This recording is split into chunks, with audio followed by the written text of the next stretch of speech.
Pour allier la ville de Ntui, chef-lieu du département du Mbamekim, au village Ndjolé et Mankim, en cette période, il faut s'armer de patience et de courage.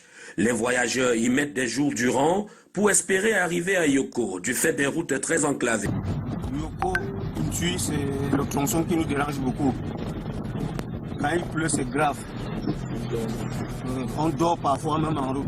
Pour le moment, la route est mauvaise parce qu'on souffre. On perd nos voitures, on part souvent, on boit l'eau. Trop de difficultés en quittant de Ntui pour Yoko. Parfois, on n'arrive même pas à arriver. Avec les clients, c'est le problème. J'ai fait 3 jours en route avant que j'arrive avec la boue.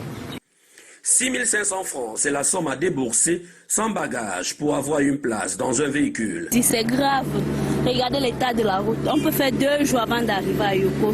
Et puis seulement qu'on arrive parce que déjà que la route c'est pas facile. Outre ces difficultés, les chauffeurs dénoncent la multiplication des contrôles routiers qui prennent en moyenne 4 000 francs sur une distance de 180 km. Chaque jour, la police, la prévention, la mairie. Il y a tellement de contrôles qu'on paye en route. À moins de 181 km, on paye 4 contrôles en route. Ça circule pourtant aisément sur les tronçons Batchenga, Ntui, Yoko et Lena, inscrits dans le même projet de bitumage. L'on se demande ce qui est à l'origine de l'arrêt des travaux sur les autres tronçons. La rue est gâtée. Le sentier là, il ne travaille pas bien.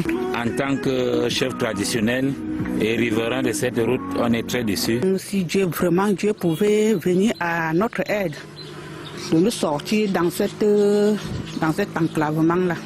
Rappelons que plusieurs entreprises se sont déjà succédées à la construction de cette route et plusieurs milliards de francs CFA ont été engloutis. Mais les travaux avancent toujours à pas de tortue, alors que les populations continuent de souffrir.